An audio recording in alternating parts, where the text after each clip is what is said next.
करवा चौथ व्रत कथा। एक समय की बात है, एक साहूकार के 7 पुत्र और एक पुत्री थी। पुत्री अपने भाइयों की इकलौती बहन थी, इस वजह से उसे सभी भाई बहुत प्रेम करते थे। एक बार कार्तिक मास के कृष्ण पक्ष की चतुर्थी तिथि को साहूकार की पत्नी समेत उसकी 7 बहुएं और पुत्री ने भी करवा चौथ का व्रत रखा। रात्रि के समय जब साहूकार के सभी लड़के भोजन करने बैठे तो उन्होंने अपनी बहन से भी भोजन का आग्रह किया। इस बात पर बहन ने कहा कि भैया, आज करवा चौथ का व्रत उसने भी रखा है और चंद्रमा के दर्शन के पश्चात ही कुछ खा सकती है। चांद के निकलने पे उसे अर्घ देकर ही वो अन्न और जल ग्रहण कर सकती है।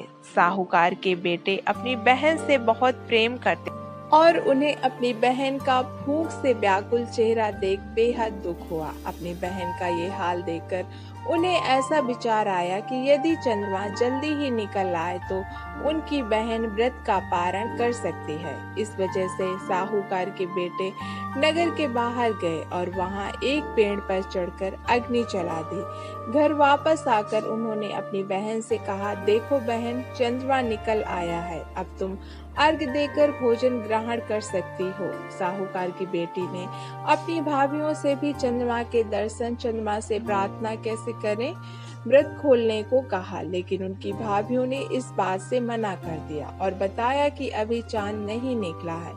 बल्कि उनके भाइयों ने प्रेमवश और बहन को भूख से व्याकुल देखकर ही नकली चांद दिखा दिया है।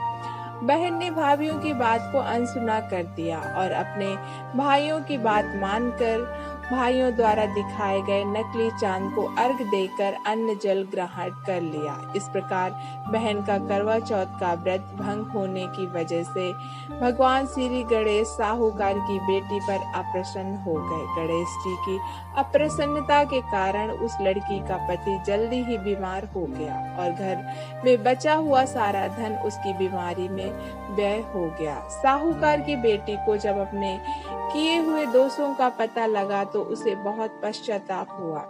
उसने गणेश जी से क्षमा प्रार्थना की और फिर से विधि पूर्वक चतुर्थी का व्रत शुरू कर दिया। उसने विधि से पूजन करके चंद्रमा को अर्घ देकर अपना उपवास पूरा किया और वहां उपस्थित सभी लोगों को आशीर्वाद ग्रहण किया। साहूकार की बेटी का निश्चल भक्ति और श्रद्धा को देखकर भगवान गणेश जी उस पर प्रसन्न हो गए और उसके पति को जीवन दान दिया। साथ ही उसे सभी प्रकार के रोगों से मुक्त करके धन संपत्ति और वैभव से युक्त कर दिया। करवा चौथ माता की जय। ऐसी मान्यता है कि करवा चौथ की पूजा तभी पूर्ण मानी जाती है जब पूजा के साथ इस कथा का पाठ किया जाता है। जो स्त्रियां करवा चौथ के दिन पूजन के साथ इस कथा का पाठ करती हैं और चंद्रमा को अर्घ देती हैं, करवा चौथ माता उनके पति को दीर्घायु देती हैं और साहूकार की बेटी की